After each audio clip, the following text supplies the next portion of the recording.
Je ne suis certainement pas la seule personne qui parfois a ce sentiment d'être attirée par un lieu sans avoir une réelle raison de devoir s'y rendre. Pour moi, Ljubljana a un pouvoir magnétique et c'est de cette manière que l'on prononce le nom de cette ville.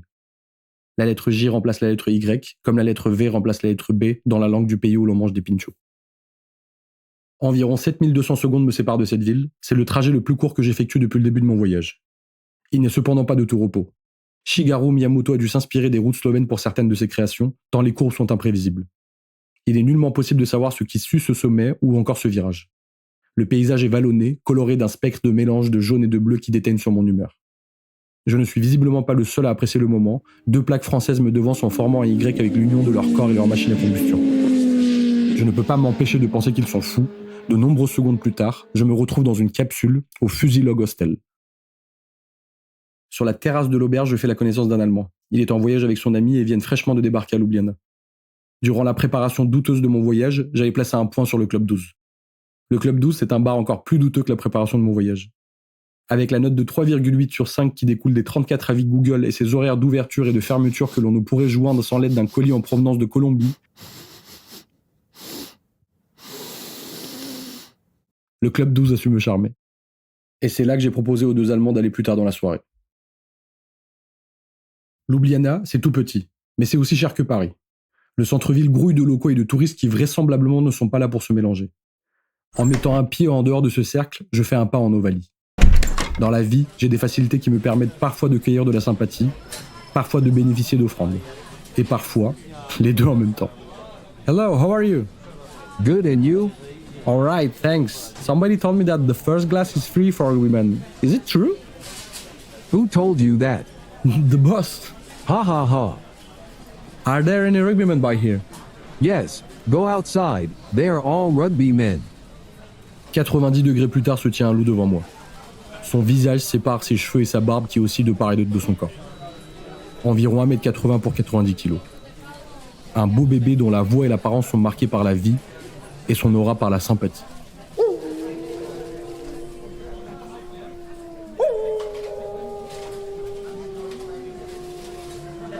My name is Vuk.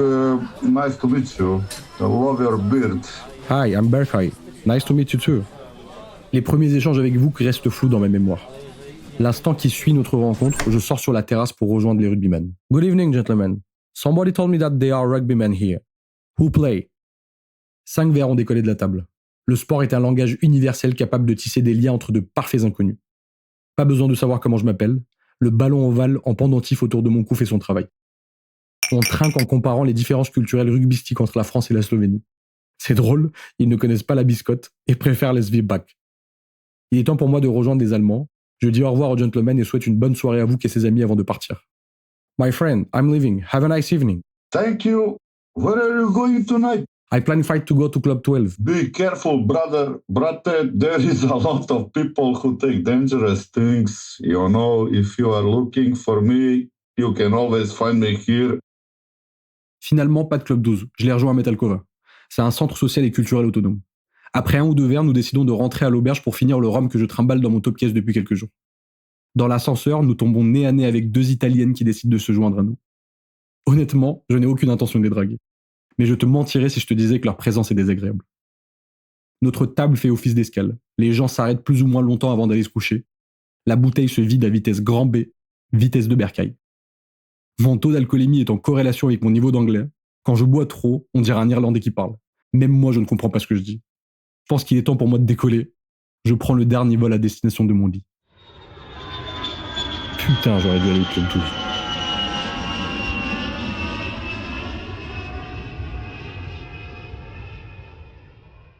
Le surlendemain, je remonte en selle pour une randonnée aux gorges de Vingar. Elle se trouve à 60 km au nord-ouest de Ljubljana.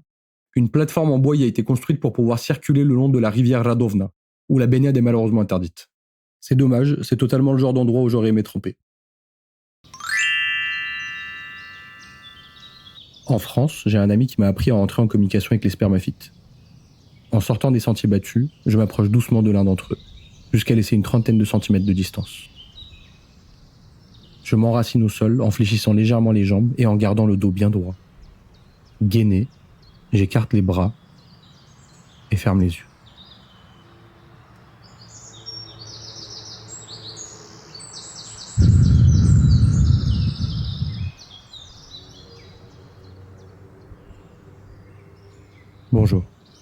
Je m'appelle Berkay. Puis-je te faire un câlin? Brate, come tonight to the bar, to the office where we're sitting. Tonight I have a gift for you. You don't go without empty hands from here. Qu'est-ce qu'un gars qui me connaît depuis 2 jours pourrait bien vouloir m'offrir? Dans la foulée, je reçois un message sur Couchsurfing d'une certaine Katharina qui veut se joindre à moi au coucher du soleil. Pour te la décrire, en France, l'équivalent de cette meuf serait Mathilde, étudiante à Sciences Po et militante à l'UNEF. Je lui donne rendez-vous au bar et pique 2-3 têtes au lac de Bled avant de retourner à Ljubljana.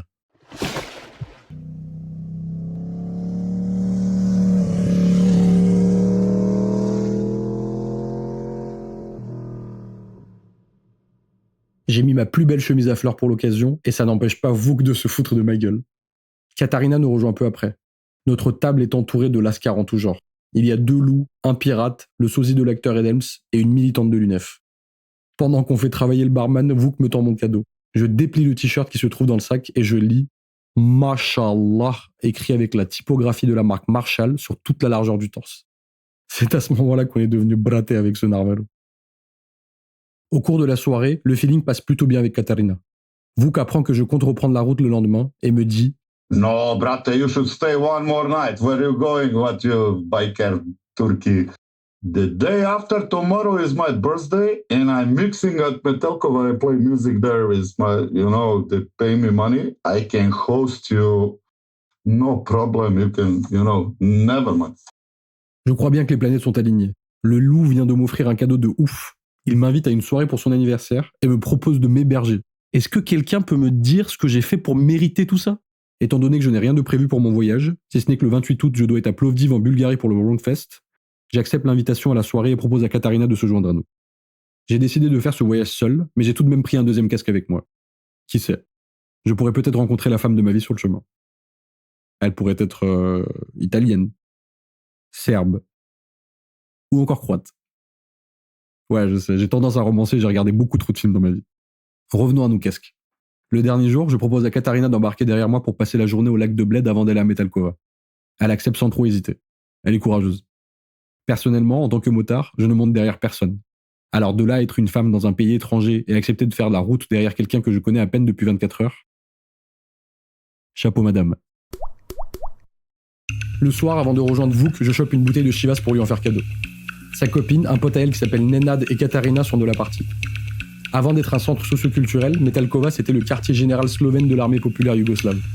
Aujourd'hui, c'est plus de 10 000 m² de décors psychédéliques. Pas besoin de psilocybine, les œuvres d'art suffisent à altérer ta perception. Personnellement, j'adore ce genre de lieu. Il faudrait un quartier alternatif dans chaque ville. La soirée se déroule au Gala Hala Društvo za kulturno in umetničko produkcijo. Ça veut dire salle gala, société de production culturelle et artistique. Vuk au platine nous plonge dans un univers underground où l'on se noie dans une mare de whisky. Mes muscles sont connectés au BPM, je ne sais pas si c'est l'alcool ou bien la musique qui m'enivre. Je sais encore comment je m'appelle, mais plus où j'habite. Je monte sur scène rejoindre le loup, je fous le feu à la forêt et recrache le THC par le nez. Le dôme créé par cette énergie me coupe totalement de la réalité. On finit la soirée avec un aveu de Nenad qui dit « I feel myself guilty to be sober ».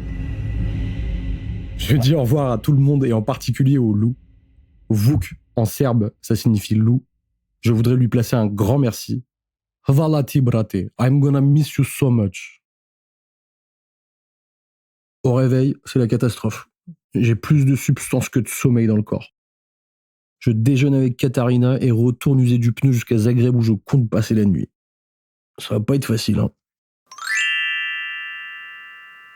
Ça fait même pas 1 heure que je roule, mais il faut que je m'arrête quelque part pour dormir un peu. Waouh, putain, j'ai tellement éclaté de la veille que mon temps de réaction a doublé.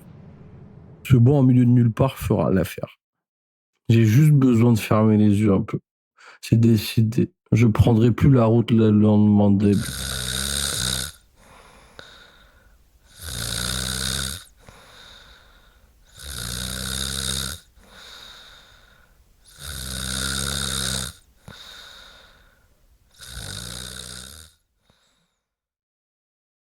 J'ai mis moins de 2 heures pour arriver à Zagreb.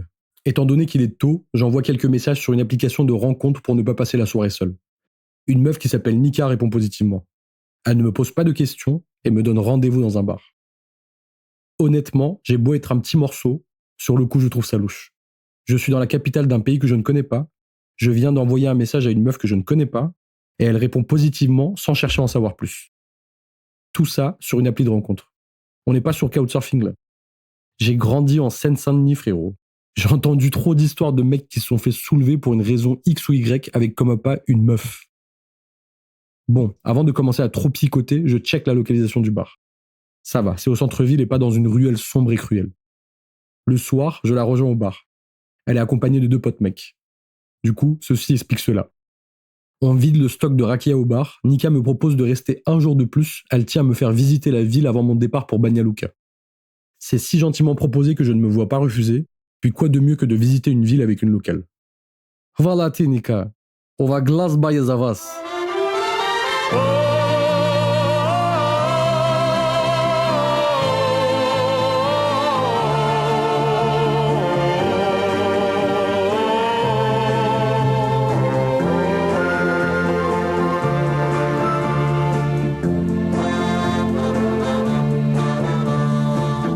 Vješti piloti od perja u lake mašine su sjeli, a onda nad pločnikom bijelim top zgriča prepolovi dan.